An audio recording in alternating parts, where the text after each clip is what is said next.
On today's episode of Watch Chergo, we work on my 1994 Z28 Camaro. In the last episode, you saw that it started overheating on the way back from a car show, so it's time to fix that and hopefully go drive the car for real this time.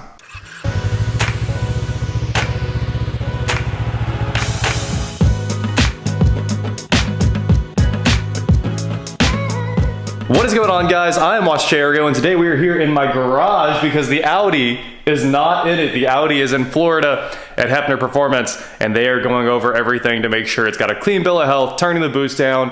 Jason Hefner said he would make that car safe, and I am so excited to drive it when it's done. So there is your R8 update. That's why the last episode was about the R8, because it was everything that had to be done to get it back together before we put it on a trailer and drug it to Florida this weekend. So Florida was fun. If you're following me on Instagram, you know all this. Check it out, Instagram.com/WatchJRgo, Twitter, Facebook, whatever social media you're on, I'm on there too. Go check it out. So what we're gonna do today is start cleaning up the garage because it's a disaster. Get the Volt and the Hype Wing out of here and get the Camaro in here and get to work. So I went over to Gabe's, got this thing running. Of course, the battery was dead. It's been sitting since the last time we worked on it, basically because of that coolant issue. So O'Reilly's run, tons of parts. I'll try to put links to all these in the description. We got a AC Delco RC94. We've got a NTK EF0008. We've got a AC Delco 12 TH10E. Anyway,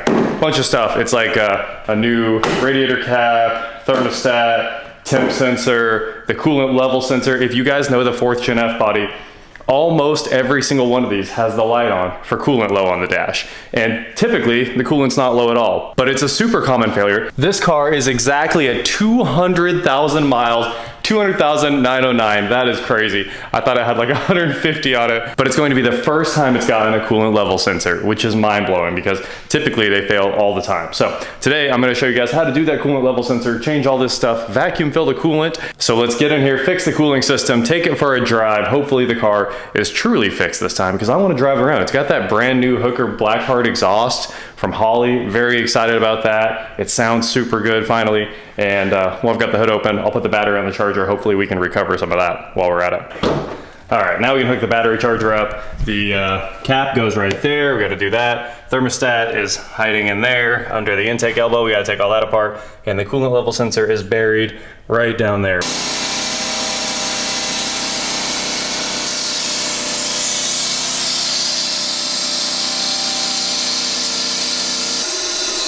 Well, whatever it is, we have a very big leak. That's not good. It started to pull a vacuum for a couple seconds, and we got up to about 15 or 20, and then it just cut off, and then it'll drop back down.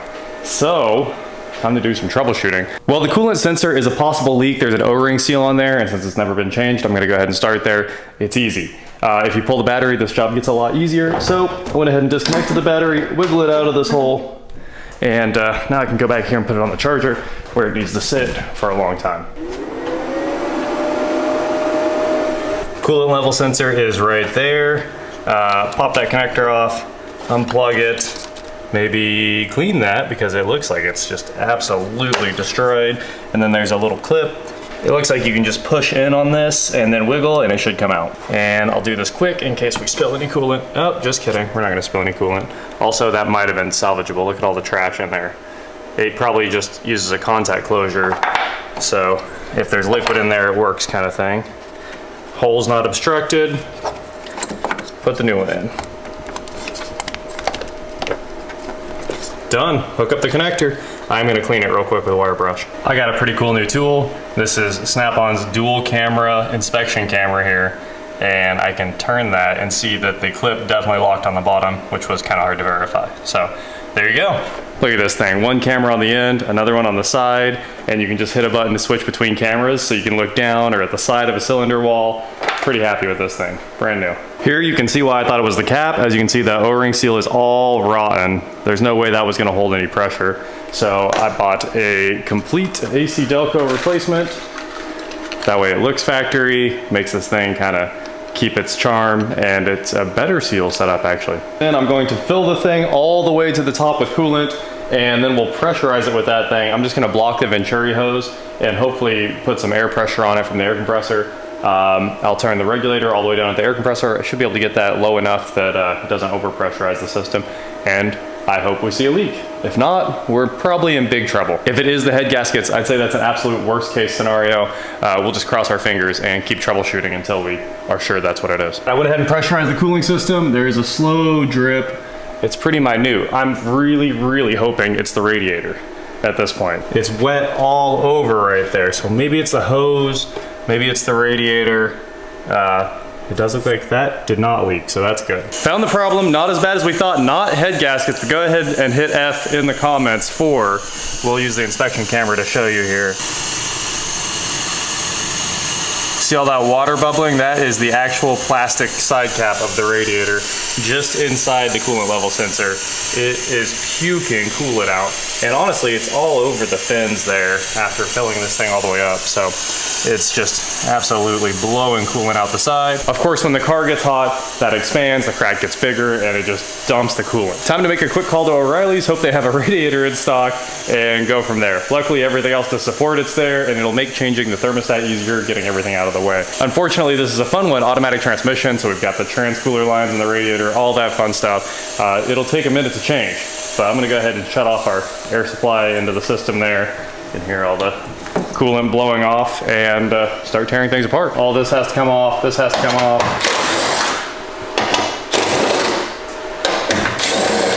You start draining it down, so I'll get a pan under it and pull the drain plug, and this whole cover should come off as one. I'm pretty sure it's basically the only thing retaining the radiator. The Moroso intake and the aftermarket intake elbow make this super easy to come apart. Just pop all the hose clamps off with your impact. A couple seconds later, you've got everything exposed. There's our thermostat elbow. We'll have to pop that off because I'm gonna go ahead and do the thermostat anyway. Might as well, preventative. The thermostat removal is literally pop 2/8 after you have everything out of the way and lift up on the old one and set in the new one. So thermostat done. And I went ahead and ordered hoses with the radiator. O'Reilly's has it all coming. It'll be there in a minute. We'll make a quick run to pick up parts. Oh yeah, parts are here. What's up? I'm excited, man. Did you get everything? Thanks, Braden. Yeah.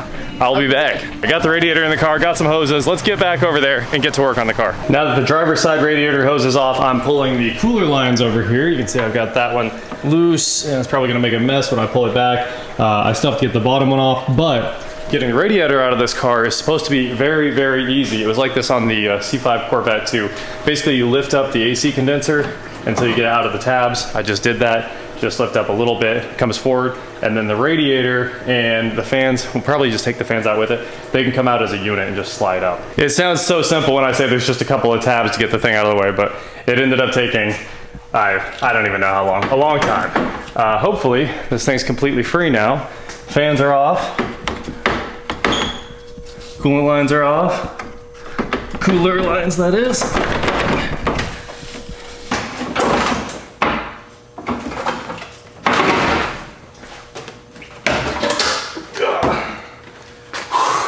We got it.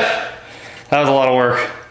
Man, this thing probably needed changed anyway, so I'm not mad about that. Getting all these coolant hoses off of the car reminded me of something I always wanted to do, and that was, of course, the throttle body coolant bypass. So the LT ones and or LS ones in the F body, they both have coolant that runs through the throttle body there and preheats the throttle body. Obviously, the warmer intake charge makes it easier to lower the emissions, and also there was an idea that the throttle blades would freeze shut on this as well. Those throttle blades right there. This thing's old school, it's a cable drive. You can push on them. Anyway, that never happened. So you can pull those two coolant lines off of that thing and connect them together, and there's a 7 horsepower gain. 7 horsepower out of that thing. So we are 100% going to do that because that is literally free horsepower, and the air pump is there. I was like, oh man, I always wanted to get rid of that junk, and it was in the way of the fans. You can see the fans hit on it there for just a second. I kind of want to throw that away too. On the LT1s, there's no like checking to make sure the pump runs. So all you have to do is like throw that in the trash, get rid of all of these big ugly lines that are all over the engine bay, and put in a M22 drain plug. If it's pre-96, after 96, it's an M18 drain plug to close off the manifold. But yeah, you can basically just take all of that and throw it in the trash. And it is a huge hassle to work on it with all that in there. And it makes the engine bay look a lot better if it's not in there. So this may have just turned into a huge episode of me modding the car with all the stuff I wanted in high school and never did. Step one of taking this garbage off. Lots of knocker loose. Those are just completely rusted. Yes! So much junk. That used to go to a little like vacuum switch down there. Now all I have to do is unbolt this. Come on, last one. Got the, there's that vacuum switch and everything. Air delete. Already cleaning up under there. There's a whole bracket that can go away, it looks like. I think you can throw this entire bracket in the trash too. There's a ground that got tore up, I gotta fix that, and there's an engine ground right there that's a strap, I gotta put that back as well. I tried doing this the civil way, but I went ahead and got out the correct tool to remove this. I just cut straight through the pipe because first, all that stuff's trash, and second, I don't have a crow's foot to get down on there. All I had in 1 inch was a crescent wrench, so now I can get a real 1 inch socket. It's not 1 inch. 13/16. Kind of. 22. Now I can get a socket on there since I cut the pipe off. We're still making progress. I went and got the big impact and I tried to get those bad boys off the exhaust manifolds. I have a feeling I'm just gonna have to fill that in with welder wire until it's completely sealed because the both of them just spun immediately. They're just so rusted in there that they just immediately rounded off. But what we have here is the Permatex RTV4 water pump housings. This is supposed to be gasketless because it has a big O-ring seal. What I'm gonna do is put a super small bead around the entire edge. This is supposed to be a machine surface and seal perfectly. It was covered in RTV and they'd put a gasket in there, which makes me think it was leaking or it's not machined perfectly. So I'll put a tiny bit of RTV in there, which will be perfect with the O-ring seal, and tighten it down. Look who it is. What's up? What's up, dude? I know you were concerned that the Camaro wasn't in your driveway. Good. It was crazy. I go up there and I was like, wait, something's missing. Something is wrong at my house. What's going on here? What could it be? That's funny. And then I realized. Yep. I got bored and decided to start fixing all the little things on the cars that haven't been used in a long time. That should go about like that. And I'll put the 8s back in and tighten them to spec. Hopefully just a little bit of squeeze out. More squeeze out than I wanted. Coolant temp sensor. 3/4 inch socket, I think. Yeah, and it's right on the bottom of the water pump. So basically just pop this guy loose. It was actually incredibly hard to get this loose. And I'm sure we're gonna lose some coolant, so I'm gonna hurry. Okay, just kidding with the hurry. I tried to hurry. And it does come pre-wrapped with like Teflon tape. Loctite or something. Let's open up a radiator. I hope it's right. I just assume. Oh yeah, I'll probably fit this car.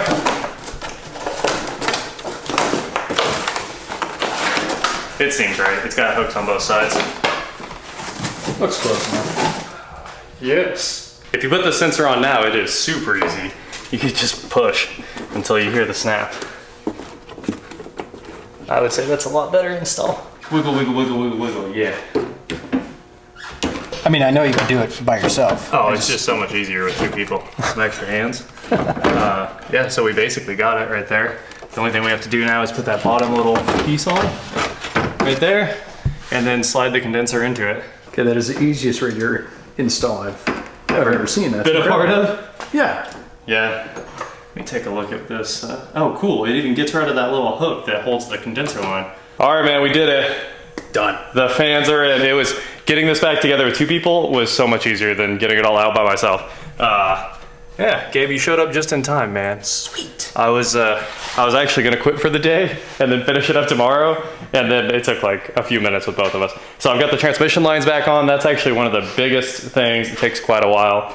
Now I can start putting on all the new coolant lines all the way through, do the throttle body coolant bypass, start putting the top back together, and I'll go back through and cut this out later because you can cut it out under the car with a Sawzall. It just goes in the trash. All right, now to go put all of these hoses back. This hose goes here. This hose comes over here. If you've seen an F-body throttle body coolant reroute before, you know that it's just a brass male-to-male coupler, and they send you some hose clamps and they say unhook everything and hook this together and put caps on it, and it's done. Well, I put caps on the throttle body, and I got rid of the factory hose. Here's both factory hoses right here that handle the coolant reroute situation, and it needs to connect to right there. I went and bought a new piece of heater hose, and I put a factory looking Gates hose clamp on there. These are the heat shrink clamps I used on the Rolls Royce. These things are tighter than any worm clamp. These are literally the greatest thing in the world. Once these are on, you can never remove them without cutting them off. So this is gonna look completely factory. I'm gonna shrink the clamp here in a second, and then we'll hide this hose pretty well. And however it goes in there, kind of like that, it'll fit all the way over there and look better than ever without any barb fittings or hose clamps, extra hose clamps, no extra failure points. I'm gonna put a hose clamp over there to make sure that you can still service the thing if need be. I think that's the cleanest throttle body reroute ever done in history. Many hours later, I'm done with a ridiculous cooling system rebuild, throttle body bypass, everything's back together, all the clamps are on, and it should be all sealed up. The only thing left really from the air pump delete is cutting that line out from underneath, and then we're just gonna weld those shut because there's no way we're gonna get those out. So every once in a while, you just send it with the welder. Obviously it won't change anything, and then I'll probably put long tubes on here eventually if we decide to keep this engine at all. Those of you that have been watching the channel do know the plan, which is the insane complete rebuild front to back of this car. It involves taking the like $75,000 1LE or like one of the 6th gen Camaros and doing a complete drivetrain swap front to back. That's years down the road, so for now, we've got this thing running again, I hope. Let's pull a vacuum and see if it holds. Grab the hose clamp pliers here. Problem solved, vacuum. Yeah! That is way better. I'm gonna mix up some coolant real quick and we'll charge this thing in an instant. Look at that. She's ripping. So that is 50-50 peak concentrate with Mocool's radiator additive. You put 5% of that in there, and this stuff is insane. It will make this cooling system perform so well. Hopefully this sucks in every bit of that coolant. And the whole car is back together other than welding up the exhaust right there at the top.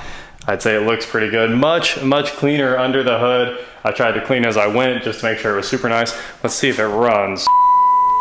Fuel pump.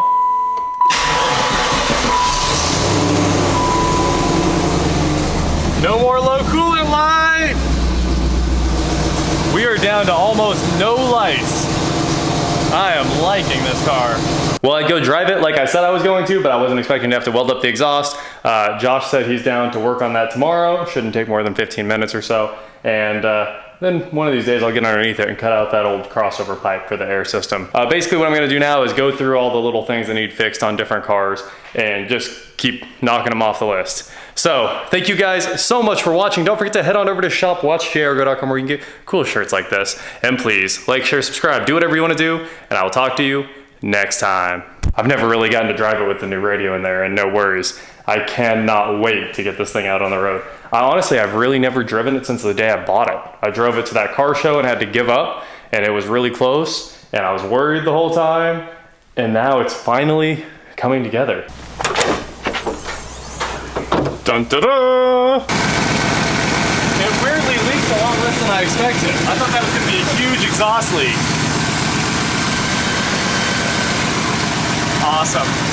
Oh, you want to start it with it? Man, that was quick. I like your style, flip-flop welder man. Liquid metal in no time. So toss a bolt in the hole, and you know, they'll still unbolt too if anyone ever wants to get after this, or if I want to get after this. It's just touching the very top, so those should still come apart, those fittings there. And then I have the proper plugs, of course, as you guys saw, but this works just fine. Oh. Yeah, the battery succeeded. That battery is garbage. No more exhaust leak. Okay. Yes. Seal. Nice. Air delete complete. Air delete, throttle body coolant reroute, all new hoses, radiator. Man, I'm pretty pumped. I'm gonna have to go drive this thing around for the first time in years. Oh, you're gonna make it pretty now? I thought about slapping some black spray paint over it. Just to watch it cook off? Yeah. Finally going for that drive I talked about. The low coolant light just came on, but I think it's right this time because we leaked out a little bit of coolant.